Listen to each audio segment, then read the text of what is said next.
Zindel Segal is the chair of the psychiatry department's depression studies and is in Toronto, at the University of Toronto. And what's really interesting is that he has brought together this area of study called cognitive therapy with mindfulness. For many, many years, he was a researcher that looked at cognitive therapy, something that you all may be familiar with. And then came along, and in the midst of these studies, this research, this very important, groundbreaking in many ways, insightful research that came about to understand better the nature of who we are and the way we grapple with life's challenging things, he came into an understanding of mindfulness. And in doing so, along with several of his colleagues, brought together what, if you know what mindfulness is, and you know what cognitive therapy is, might in some ways seem to be somewhat inconsistent. They don't necessarily obviously dovetail. And yet, through the deepest understandings that one can have of the work that we do, of mindfulness and of cognitive therapy, the mindfulness-based cognitive therapy program emerged and has proven itself to be hugely important in society and in public health. He's the author of over 10 books, most recently, the Mindful Way Workbook, which is a wonderful avenue to both learn more about mindfulness-based cognitive therapy and draw upon it in one's day-to-day life, as well as over 150 scientific articles. I'm very delighted that we have the opportunity to get to learn from and listen to and share this thing called mindfulness. I want to lastly add that I had the extraordinary opportunity about 7 years ago to learn in a mindfulness-based cognitive therapy teacher training that was led by Zindel, and it was, for me, as a student of mindfulness and as one who wants to share mindfulness, a very meaningful avenue for understanding what this thing called mindfulness is at an even deeper level, and appreciating even more fully the wonderful ways and the creative ways and the very meaningful ways it can be shared with others. So I'm very grateful to you, Zindel, and please join me in welcoming Zindel Segal. Thanks, Scott.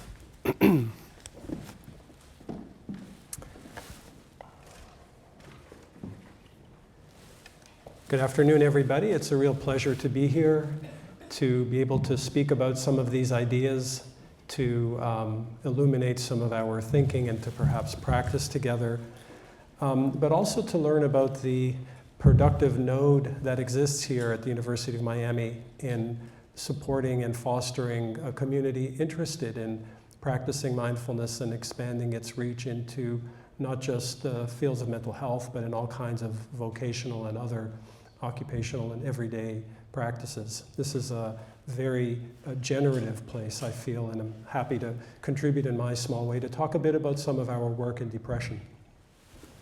So the talk that I'm going to be focusing on is really the mindful way through depression, but it serves to try to bring together two constructs that may be sitting somewhat side by side without many obvious bridges for their integration. Depression as a mental health clinical disorder, and mindfulness meditation, which up to a couple of years ago, or let's say a couple of decades ago, really had very few linkages outside of a sort of esoteric literature around meditation and transcendence. If I could have the next slide. Thanks. Just to provide a bit of background, what we're speaking about here is clinical depression. It's not the everyday blues, it's not ordinary sadness. Those experiences are universal and enriching in many ways. But when we're focusing on depression as a clinical disorder, there are a number of things that we need to keep in mind that will turn out to be eminently suitable for the kind of helpful practices that mindfulness can sometimes provide. So the first thing that we notice about depression is that it's very prevalent.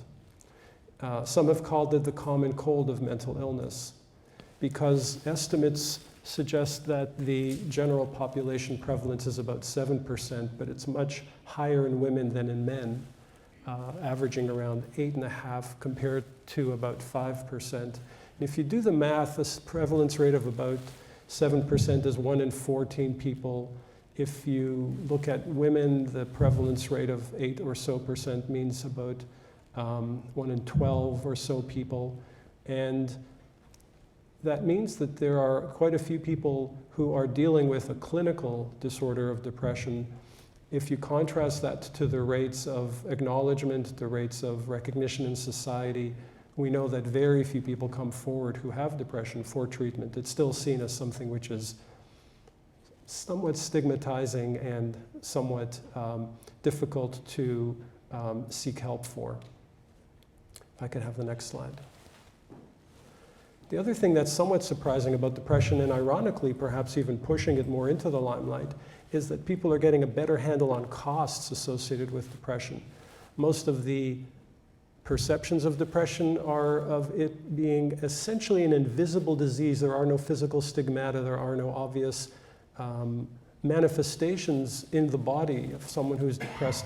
Perhaps maybe a slower gait, perhaps a certain postural change, but essentially depression costs society in the range of the fourth most expensive physical illness when considered costs related to hospitalization, out-of-hospital costs, ongoing medication treatment, and other resources. And this is a bit of an eye-opener for many people, because placing depression in the company of coronary heart disease, osteoarthritis, stroke, diabetes, asthma, problems that have a real kind of nut and bolt fit to them, problems with breathing, problems with your heart, problems with your joints. These are the things that are, quote, legitimate medical illnesses, but expenditures for depression are actually well in that ballpark. Next slide. And as a result, there have been a number of treatments that have been developed to address this issue. And this is an initiative that attends to the important public health significance of dealing with a problem that is so prevalent. It also attends to the problem of addressing a disorder for which there are very significant morbidity and mortality costs.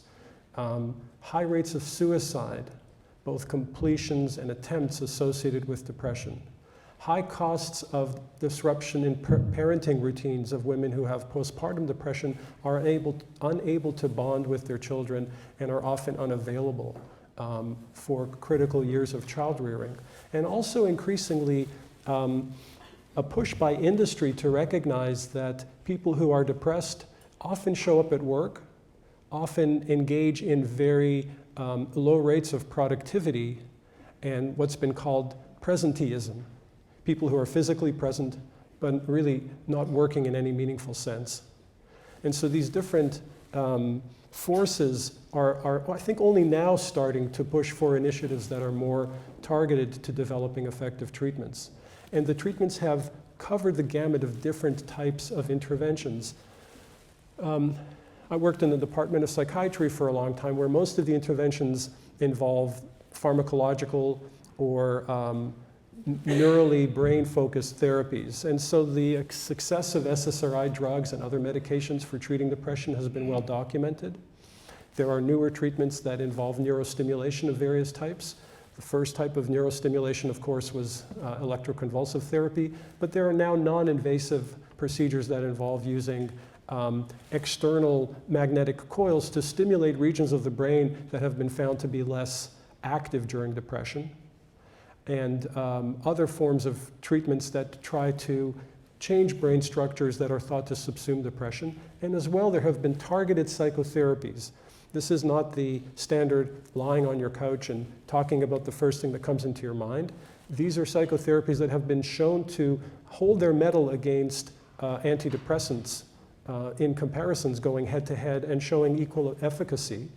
And these are treatments that try to understand depression in terms of some of the psychological skills and resources that patients need to engage with, because depression has a very obvious way of shutting them down, activating people to be more involved, using ways of recognizing thinking styles that might be somewhat distorted or biased by a certain ability for negative moods to lead to negative conclusions very easily.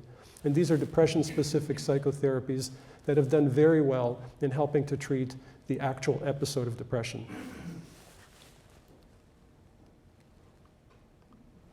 One of the things that we've also discovered about depression is that, and it's interesting, if you read psychopathology textbooks from the 1950s and early 60s, what you'll see is that they recommend putting lots of resources into treating the episode of the depression.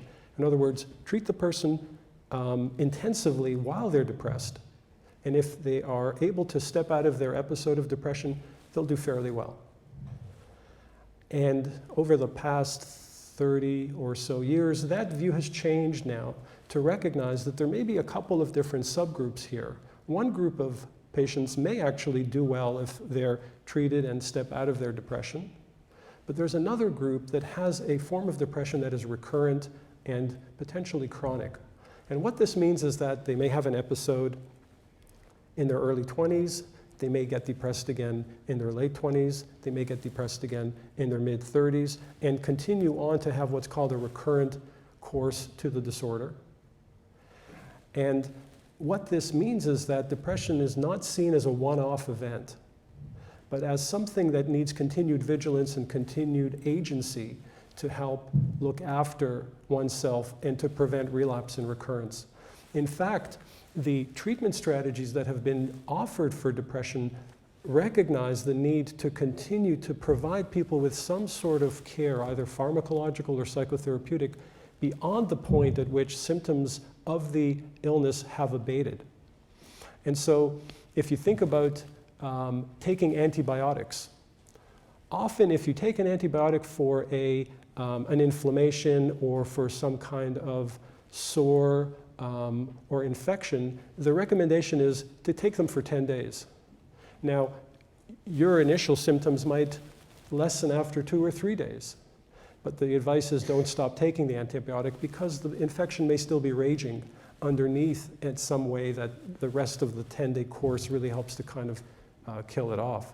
And for antidepressant medication and even for psychotherapy, the suggestion now is that people should continue to stay on medication well after initial symptoms have abated, or even ongoing psychotherapy or some type of routine of self-care is recommended.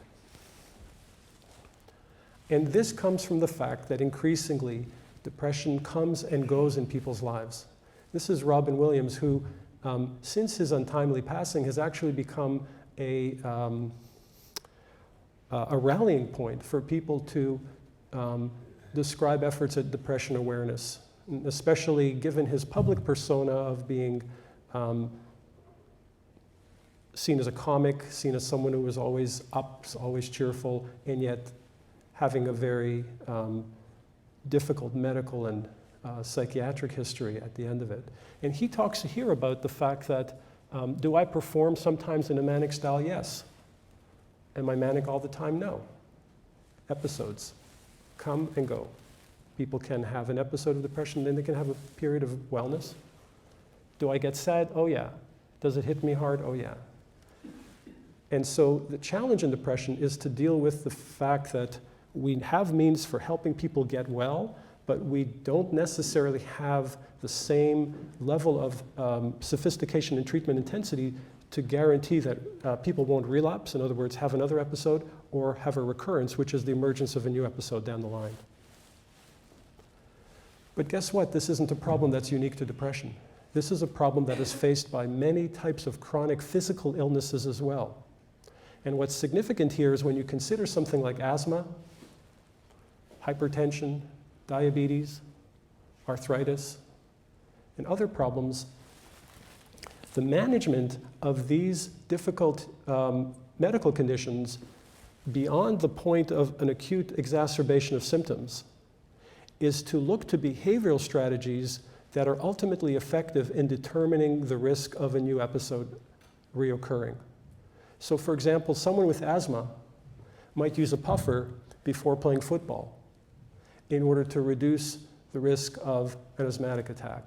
Someone with diabetes might be very vigilant when they go to a restaurant to see what kind of foods they're ordering to control their blood sugar. Those kinds of behavioral enactments have been shown to be very effective in keeping new episodes at bay. Here's an example of a self-management strategy for diabetes. People are provided with information and asked to do different specific things for managing their diabetes. First of all, there's a little bit of education. And then there's a request for people to choose specific foods that will help to regulate blood sugar. Actual monitoring of blood glucose is recommended. And then continuing to look after oneself on an ongoing basis. This isn't taking Prozac for a year and then coming off the medication. This is a lifelong commitment. And the payoff is that if it's not seen as alien to someone's own self-care, it becomes incorporated into a way of life. And that way of life has a much lower risk for incidence and onset of diabetes, as well as the associated side effects, which can have which can take a toll on the body over time of coming in and out of those kinds of episodes. Well, what if we wanted to do the same thing with depression? What if we understood that depression requires an ongoing vigilance on the part of the individual in addition to whatever effective treatments are available? And much like diabetes, would like to recommend to them that they could monitor this, keep track of that, do this for yourself, check in with yourself in this way. It seems sensible that these same behavioral management strategies would have the same payoff for reducing the rates of risk and depression. And there are some general recommendations that we can give people. Make sure that your sleep isn't dysregulated. Make sure that your energy at the end of the day is something that you're not feeling completely depleted and exhausted.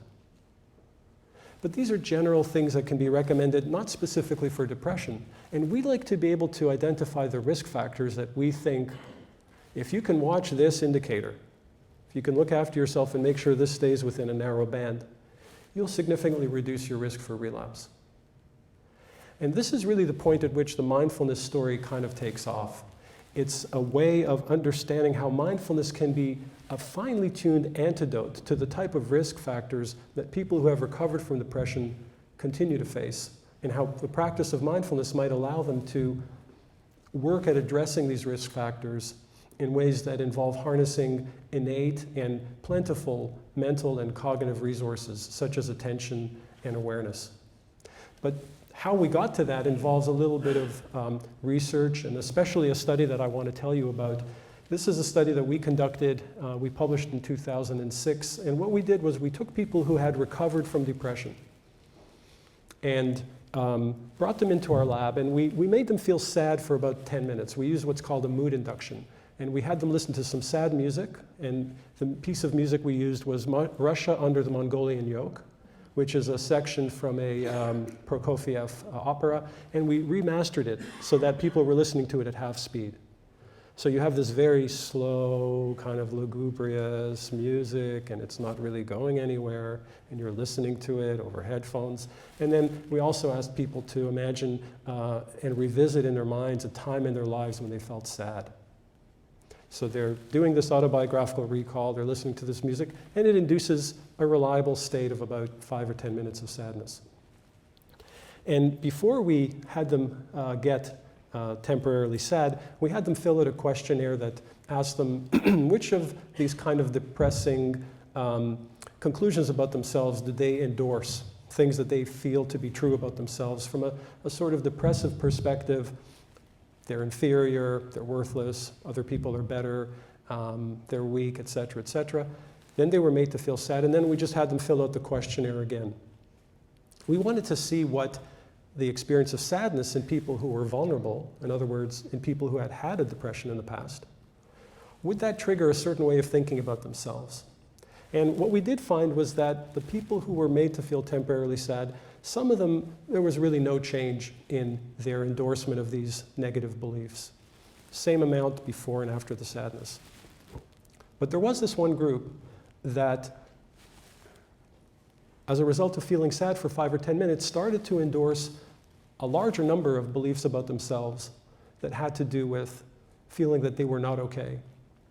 Other people were better. They were weak. And when we followed those people for 18 months, that's the line at the bottom with the open circles, we found that those people had a higher rate of depression returning into their lives compared to the other folks who were made to feel equally sad, but their thinking really didn't change based on the sadness that they were feeling. And this kind of work convinced us that what we were trying to help people do who want to stay well is to help them work differently with their emotions, to help them work differently with sadness, so that when sadness comes into their lives as a potential trigger, their ability to follow a different track in their thinking can be enhanced, instead of falling into the old habitual ways of looking and thinking about themselves. And so with that as a target for our treatment, we looked at mindfulness as helping to teach people how to have an experience of sadness and learn different ways of working with it. The point of our treatment wasn't to eliminate the experience of sadness from anyone's life. We didn't have a sort of Pollyanna-ish idea that if people are taught how to be mindful, that they're never going to feel sad. Sadness is really here to stay for all of us. But what is the experience that we can bring to it that will potentially prevent it from triggering old ways of looking at ourselves that may have been born during an episode of depression, and suggest other possibilities? And so when we talk about mindfulness, and I'm going to show you, I think, in a little bit how the practice of mindfulness can connect with this ability to work differently with sadness and other features of our experience. But before we do that, I think it's important to define what mindfulness is. And when I talk to people about mindfulness, one of the things that I try to emphasize is that it's a loaded term for some people. It carries a certain amount of baggage. There may be spiritual connotations. There may be connotations that involve a certain religious practice. It may be something that is really conceptual and really hard to know what it is. I try to boil it down to the idea that mindfulness has a lot to do with paying attention. In fact, mindfulness is the kind of awareness that comes from our harnessing our attention and using it in a particular way. So when we pay attention, we do so in a way that brings our attention to a specific place, which is the present moment. And what we find in that specific place is something that we don't judge. We just observe it. And it's a skill, so it takes practice. It's not just something you can say to yourself, I just want to keep doing this, and your mind will do it. The mind has its own sort of agendas about what it wants to do, and mindfulness isn't always at the top of the list.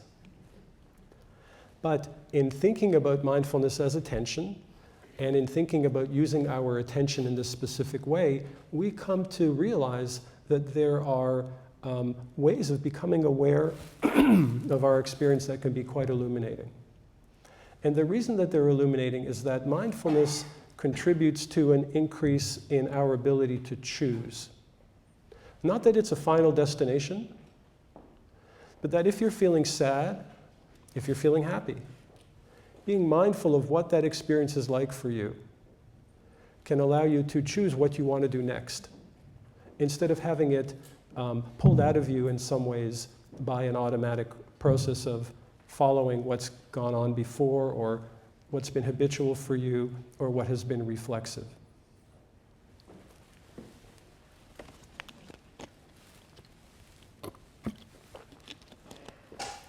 Why is mindfulness so popular? Why am I here at the University of Miami giving this talk on mindfulness? It's because the training in mindfulness that was initially only offered in monasteries or in secluded locations that came as part of a different spiritual path is now freely available to us, and it serves a broader agenda of self-care and well-being. These are things that are now being practiced in very broad spectrum ways, through programs, through books, through all kinds of offerings that allow people to engage in different activities in the course of training mindfulness. And there are different programs that have been recognized that provide the platform for increased training and resources in mindfulness, not just mindfulness, but in compassion, in loving kindness, in breath work, in centering, in visualization, all kinds of things. This is sort of in our culture. And there are a couple of indirect ways of recognizing the penetration in our culture. One of them, of course, is when you appear on the cover of Time magazine. You've finally arrived in our culture. The second metric, if you will, is being embraced by celebrities. So when Oprah and Deepak want to get on the mindfulness train, you know that something has arrived in our culture. They're offering a free 21-day mind meditation training portal through an online platform. And the third one is that mindfulness is trending over and above the more traditional ways that have been used to treat depression. So these are a plot of search terms in Google over the past number of years anyways. And what you can see is that the trend line for psychotherapy is kind of going down. The trend line for antidepressant treatment is relatively flat, and the trend line for search terms using the word mindfulness is increasing. And so in all these ways, mindfulness is come to us and is available, but when it comes to understanding its role in depression, we need to drill down a little bit more, and we have to understand, I think, either if we want to use it for ourselves, if we want to help other people through perhaps being therapists or recommending resources, what's the connection, what's the link? So I'd like us just to try something together for a couple of moments that may allow us to experience something related to mindfulness and to put some of what I've already been talking about maybe in a little bit of a better context. I also think that a fundamental principle when talking about mindfulness is that words only take you so far. And my use of language can introduce something, but there is this other level of understanding that comes through experience. So if you're willing, maybe put both of your feet firmly on the floor. If you've got something in your hands, maybe set it down on the floor. And you can hear the room is already shifting and settling into doing something that might be a little bit different than just listening. And what I'd ask you to do, if you feel like you can sit in a comfortable way, and if you feel like closing your eyes, that's also fine, or you can just keep them open and maybe find a spot in front of you to focus on, is bring to mind your feet and think about your feet for a couple of moments. Just notice whatever thoughts come into your mind about your feet. You might have some thoughts about one foot being larger than the other. You might notice that your feet are perhaps tired from having walked around all day. Noticing any judgment or evaluation about whether you like your feet, or there may be things about your feet that you'd like to change.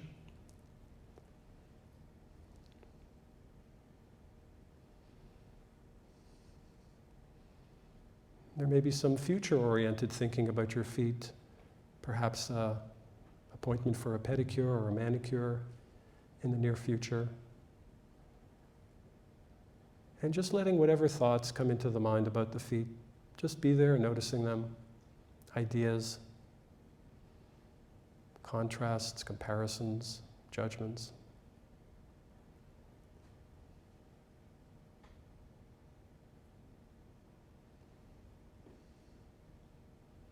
And then when you're ready, purposely breathing in for a count of 3, and then when you get to the top of the in-breath, breathing out, letting the air leave the body for a count of 3, and then bringing your attention from the breath back down to your feet, and this time seeing if you can simply tune into the sensations that you feel in your feet. Perhaps noticing the pressure of the feet pressing down through your shoes into the floor.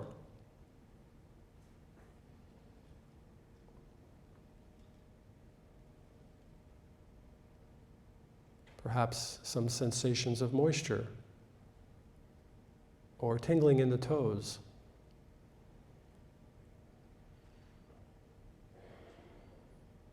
Or feeling of cramping or contact with the outside of your shoe or sandal. You may notice throbbing or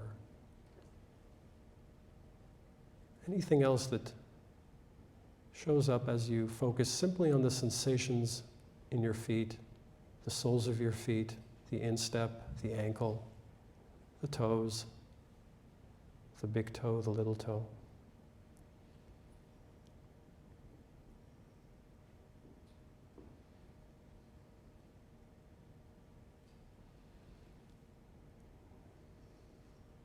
And then returning your attention to your breathing and breathing in, feeling the air coming into your body and then breathing out, letting the air leave your body and opening up your eyes and returning your attention to the room.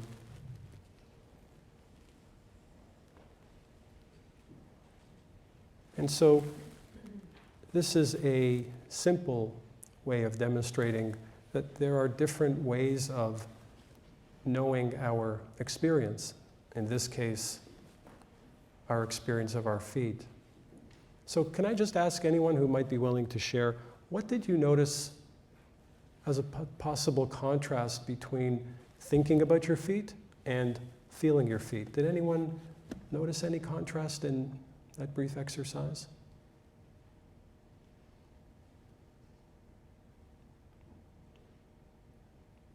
Yes? I just felt a direct experience being with my feet as opposed to thinking about them. Uh-huh. Thank you.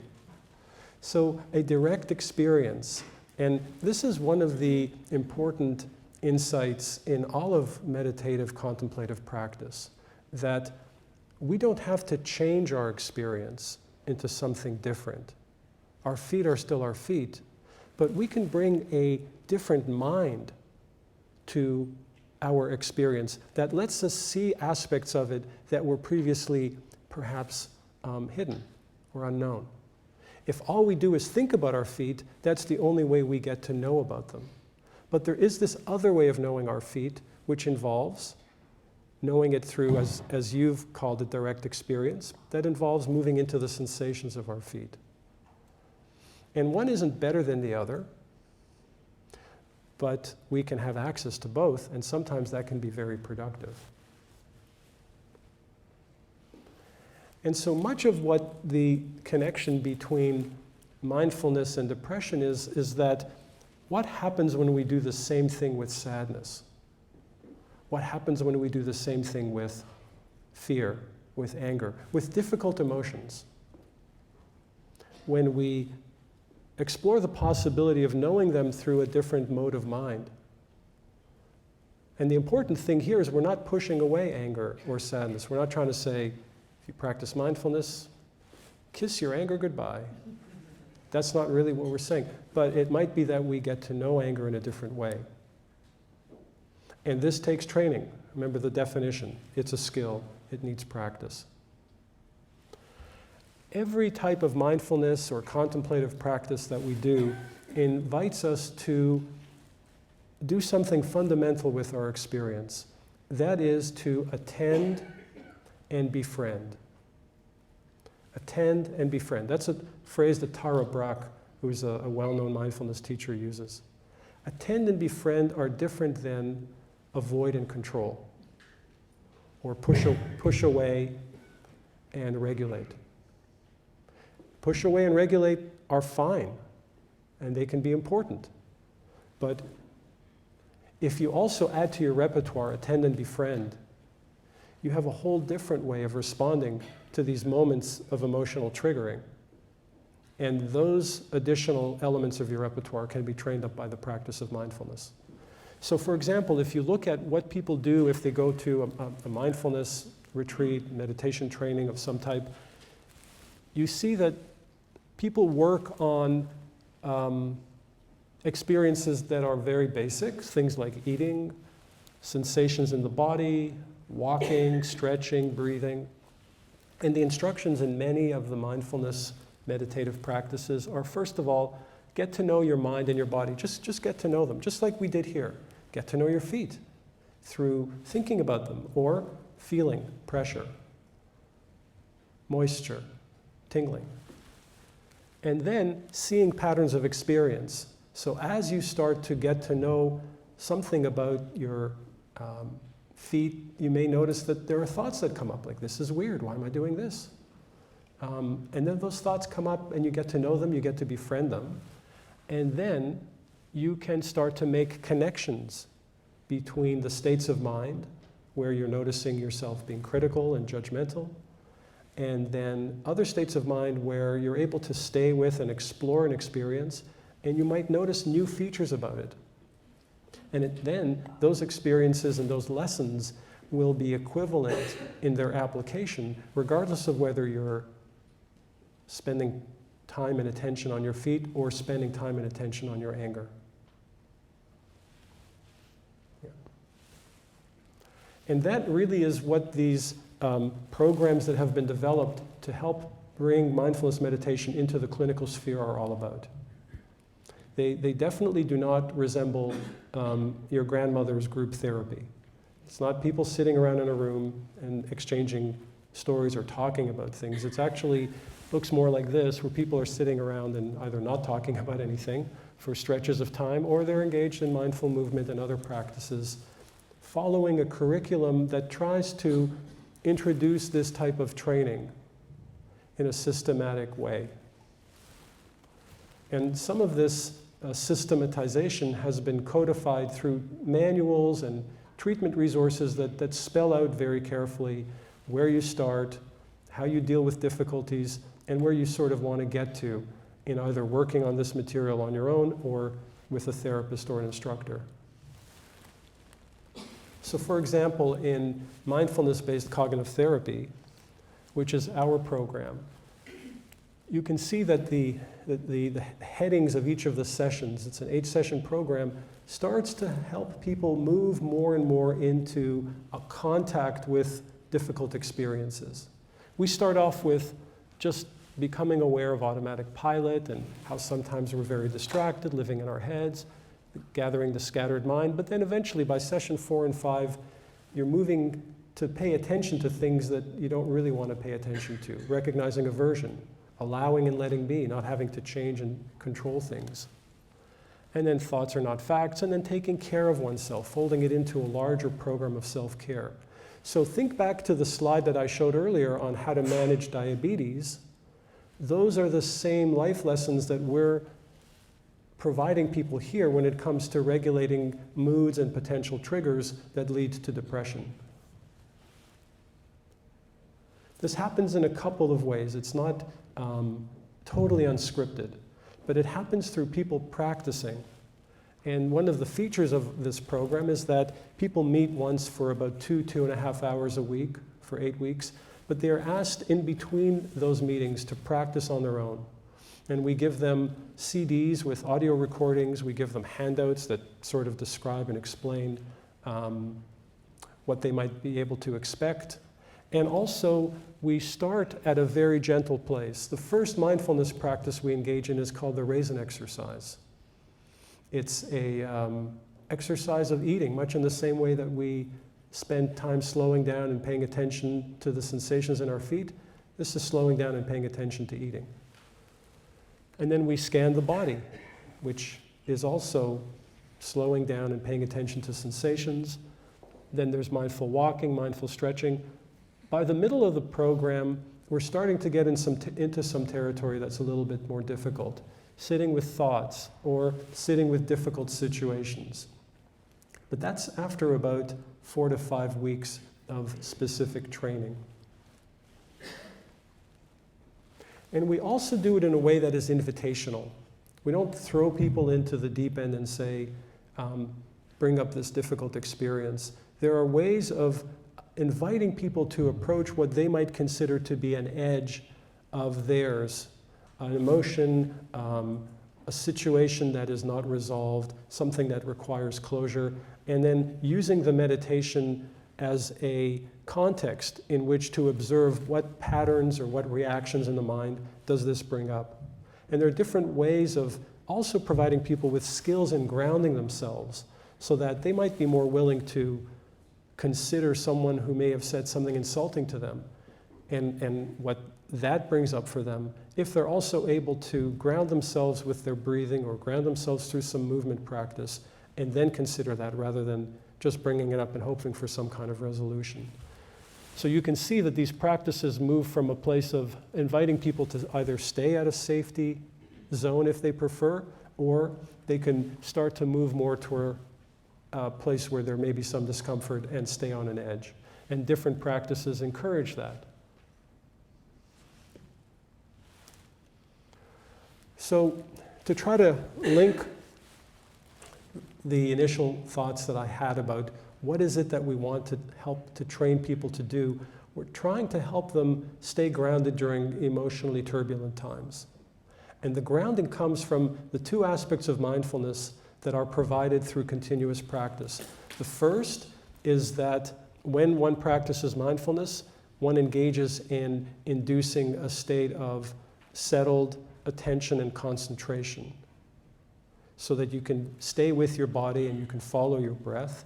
The other part of it is that once that is in place, it becomes a platform for introducing difficulties and allowing you to work with them differently in ways that may not be as triggering as in the past.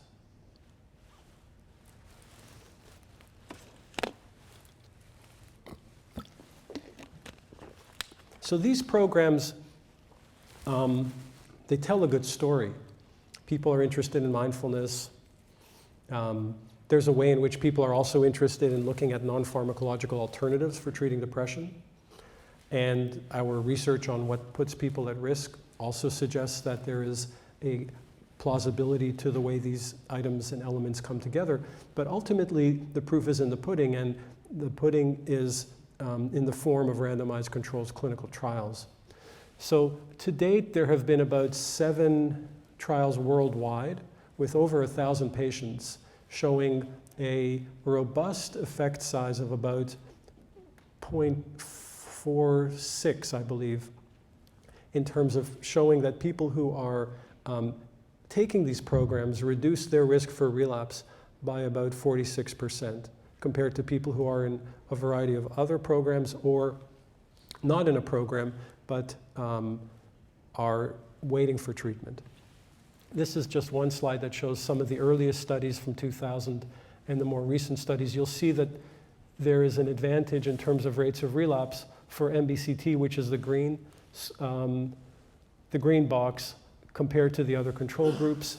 And then more recently, we did a study where we compared people who were provided with an antidepressant medication to prevent relapse compared to coming off an antidepressant and getting mindfulness-based cognitive therapy. And what you see here is that the mindfulness-based cognitive therapy and MADM, which is antidepressant, both of those groups do equally well in preventing relapse. The group that does really poorly is a group that starts on an antidepressant, gets well, and then has that removed, and we give them a placebo. So in a sense, we take away their protection. So the protection afforded by an antidepressant and or MBCT are basically on par. And that's very good news because for many people, staying on an antidepressant for a number of years is not really feasible, either because of side effects or at times the antidepressants can wear out their efficacy, and other alternatives are needed. And I think some of this data, and there was another study recently completed in the UK with a much larger group of patients, came to the same conclusion, that the efficacy of antidepressants and mindfulness-based cognitive therapy is essentially on par. The other thing that seems to happen is that there are reinforcing qualities that come from the practice of mindfulness that allows people to continue to do this for themselves. This was a study that was conducted in the Netherlands where they had people they were given a watch that went off at random intervals during the week. And when that watch went off, they were asked to just write down on a piece of paper, what was your mood like? What are you doing? Do you find it pleasant? Is it reinforcing? And a couple of other questions. So they were kind of getting a right in the moment assessment of what was going through people's minds. It's always interesting to listen in on people's voicemail messages. And what they found was that compared to a control group, people in the MBCT group reported greater experiences of pleasantness and reward in their everyday lives. The very kinds of things that we would think would be encouraging of compliance, of staying with the program, of doing these practices as a way of health and self-care.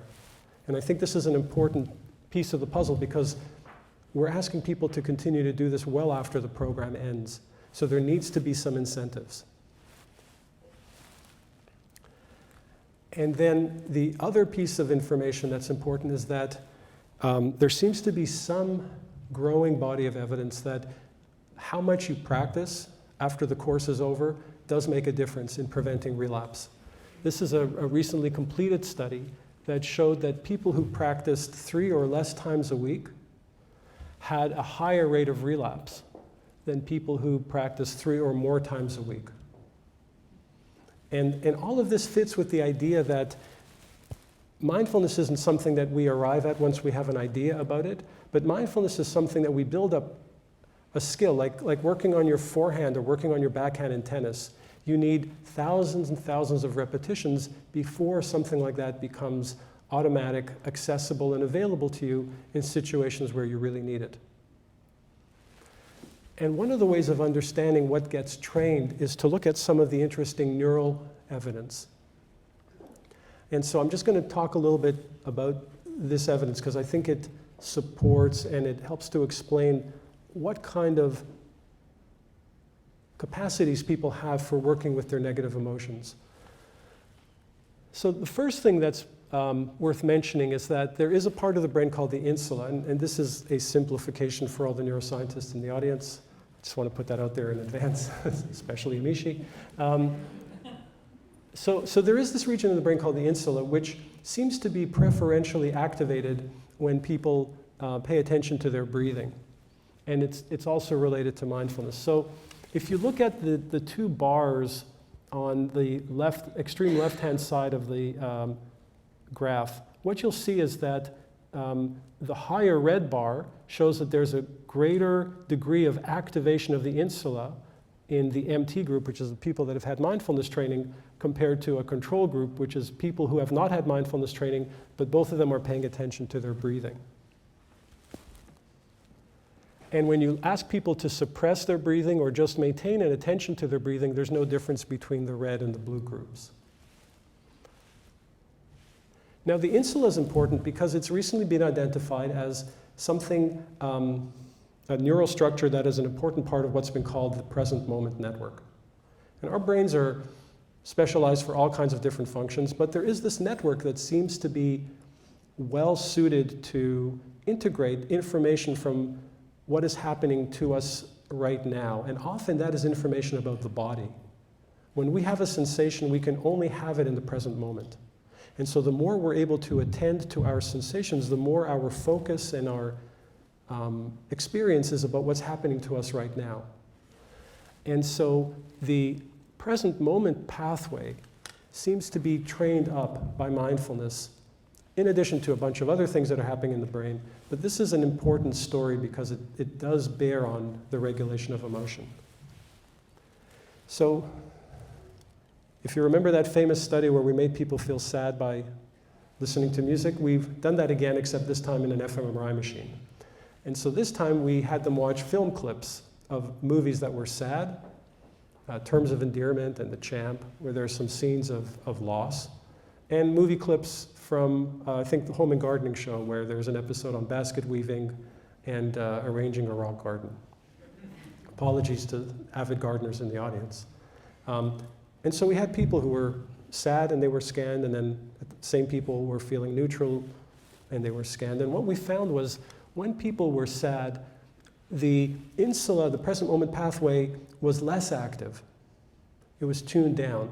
And what was more active was a part of the brain that's called part of the executive network, which is a way of figuring out what am I going to be doing about this sadness that's here? Do I need to solve this? Do I need to get rid of it? Is it relevant for me?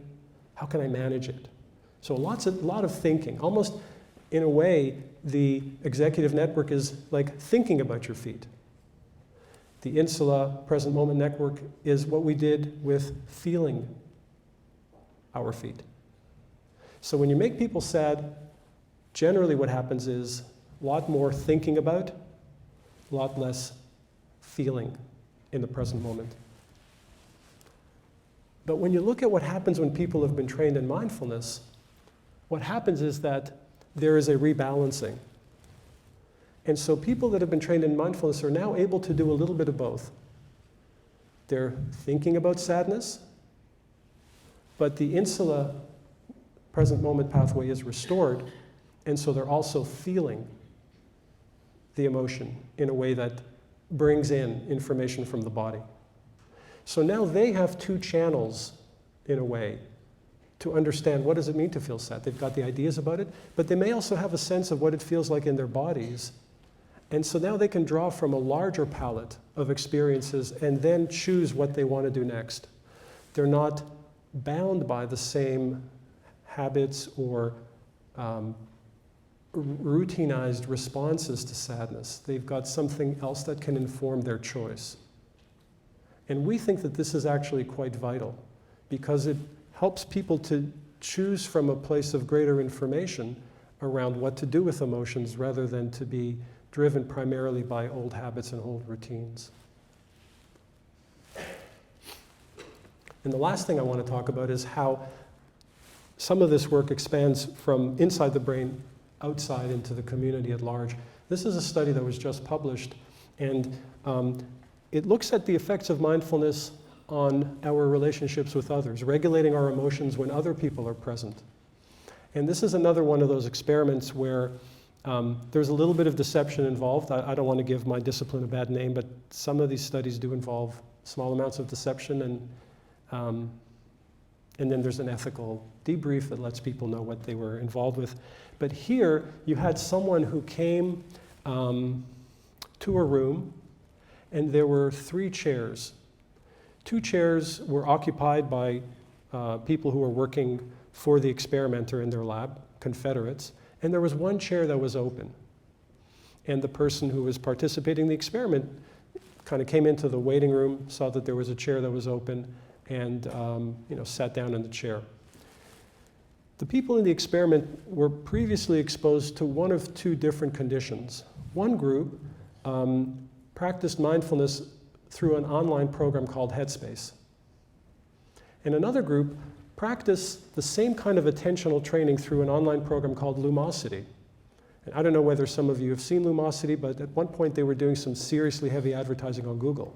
So if you ever went to do a Google search, you'd see little banner ads for Lumosity. So Lumosity is about training attention, but it's got nothing to do with mindfulness.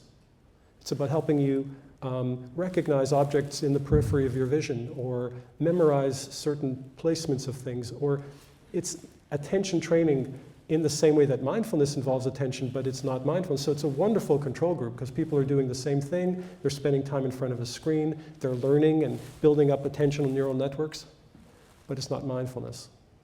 So these 2 groups of people came in, and what happened was when the participants sat down in one of the chairs, another person came in who was also a Confederate from the lab, hobbling on crutches, in pain. And the question is, how many people gave up their seat to the person on crutches? And what you see here is the number of people that helped was about 10 people in the mindfulness group and only about 4 people in the Lumosity group. The number of people that didn't help were about 16 people in the mindfulness group and about 25 people in the, 16 in the mindfulness and 25 in the Lumosity group. So there are significantly more people who gave up their seat to the person on crutches if they'd gone through the online mindfulness training, and significantly fewer if they'd gone through just the bare attentional competence training. And so there may be something about being able to regulate our own emotions that gives us an empathic bridge, perhaps, to people who are presenting with similar levels of emotions. And so, in closing, let me say that we've started talking about depression and clinical disorders. We talked about treatments and interventions, and introduced the concept of mindfulness as an important way of serving as a proxy, perhaps, for some of the more concretized interventions. But ultimately, what you find is that as people practice mindfulness, and as they begin to embrace its potential, it becomes less of an artifact in their lives. It becomes much more of a way of life that isn't practiced in a sort of precious setting as something they need to do for themselves for the day, but it becomes something that they can infuse throughout their day. It becomes more a way of life, less a treatment, and they become more and more integrated with it, and it becomes less and less separate from them. In that way, there are a couple of important goals that get met. The first is that the integration into their lives enhances their ability for self-care. It also allows them to pull together parts of themselves that may have felt as if they were separated, the part of them that was depressed and sad, the part of them that was intact, and ultimately move and reach for a greater sense of wholeness from one day to the next. Thank you very much.